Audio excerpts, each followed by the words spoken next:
الاخره ماشي بحال الدنيا. لا، خبرنا عليه النبي صلى الله عليه وسلم كيفاش غادي يكون. الدنيا دارت شي واحد رزقك كتمشي تدعي للمحكمه، المحكمه كتجيب هذا الشخص كتستدعيه كتحكم عليه باش يعطيك داك الدين اللي كتسالو انت. ارنا الا كان عنده شي حاجه ما يتحجز، عنده شي ممتلكات ولا شي حاجه راه كتحجز له عليهم الدوله وكتديهم للسيدي كتبيعهم كتعطيك المال ديالك الرزق ديالك. هذا السيدي الا ما كانش عنده ما يحجز غادي يودعوه في السجن. اش دير انت بالسجن ديالو؟ اذا قد ضعت في مالك، قد ضعت في مالك، مشى لك داك الشيء ديالك. لكن الاخره حسابها بوحده. غدا يوم القيامه الواحد كيجي وعنده مظالم على الناس، وكذلك الناس عندهم عليه مظالم. العمله كتكون هي الحسنات، كيقول له فلان عطيني ديالي، كل تسالوا لي الحسنات، كيقول له السيئات عندي ديهم. ويخبرنا النبي صلى الله عليه وسلم بالمفلس الحقيقي.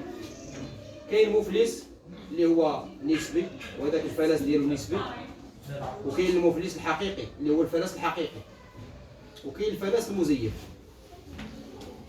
النبي صلى الله عليه وسلم طرح هذا على شكل سؤال على الصحابه رضوان الله عليهم. قال لهم أتدرون من المفلس؟ واش تعرفون المفلس؟ الصحابه رضوان الله عليهم اجابوه بحسب ما هو معروف عندهم، ان المفلس هو الذي لا يملك لا درهم ولا دينار. كنقولوا حنا بالضبط. قالوا المفلس فينا من لا درهم له ولا متاع. يا رسول الله المفلس هو اللي ما عنده لا درهم لا متاع. قال لهم هذا نوع من الافلاس، ولكنه في الدنيا وهذا افلاس صاحبه قد يعوض. ولكن النبي صلى الله عليه وسلم اراد ان يخبرهم بالمفلس الحقيقي.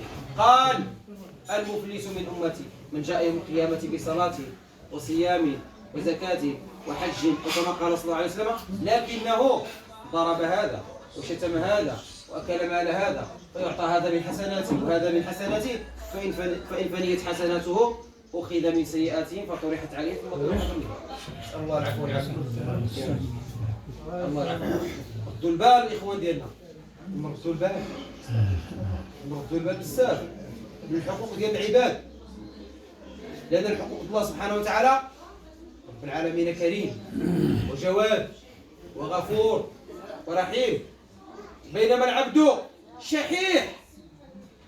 حسنه وحده ما يسمحلكش فيها غدا يوم القيامه، وهو في الدنيا ودرهم ما كيسمحش فيه. حرق في الاخره يوم لا ينفع مال ولا بنون الا من اتى الله بقلب سليم. وهنا افتح قوس احبابي الكرام،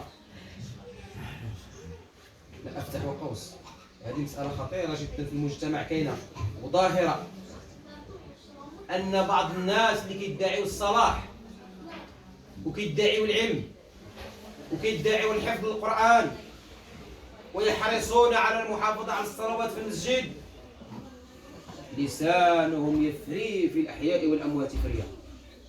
نسأل الله لنا ولهم العافية. ما ردش باله، هذا فاسق، هذا كافر، هذا منافق، هذا داير، هذا داير. نسأل الله العفو والعافية. هذه راه مصيبة، هذه راه مصيبة. الواحد تجده في الدنيا يصنف الناس ويحكم على هذا بالفسق وعلى هذا بالضلال وعلى هذا بالكفر وعلى هذا بالنفاق وعلى هذا. من أين أتيت بهذا وأنت تدعي ما تدعيه من صلاح وخير؟ من أين لك هذا؟ أنت أقل ما يقال فيك أنت كالبصيد. كتجي كتسبق على ديك الفارسة بديك القامرة وتجيبها لذاك الملك ديالك كتعطيها له. ولهذا كان السلف الصالح رضوان الله عليهم كان ملي كيتكلم فيهم شي واحد وكتبلغهم ديك الوشايه وديك الخبر وديك النميمه، كانوا كيقولوا اهلا بحسنه لم اعملها. ملي كيتبلغوا النميمه مع شي واحد كيقولوا له فلان تكلم فيك وقال فيك، كيقول له مرحبا بحسنه ما عملتهاش جاتني كادو.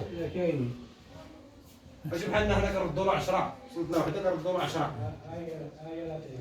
ورجعوا للموضوع ديالنا هذا غير قوس ايها الاحباب. واحد الظاهره كاينه في المجتمع ديالنا من بعض الناس، نسأل الله سبحانه وتعالى أن يهديهم وأن يهدينا جميعا، أنهم يدعون ما يدعونه كما ذكرت لكم، ومع ذلك كاين الزلات بزاف، ولكن من بينها هذه الزلة هذه ديال ضرب في أعراض الناس، في بلادهم وفي أشخاصهم وفي أعمالهم وقد خلق الله سبحانه وتعالى الناس وأخفى عباده المؤمنين بينهم حتى لا يهان أحد منهم. فمن أنت لتأتي وتصنف عباد الله هذا كافر وهذا مشرك وهذا مضل وهذا كذا وهذا كذا وكذا؟ من أنت وعلى أي شيء اعتمد حتى تصنف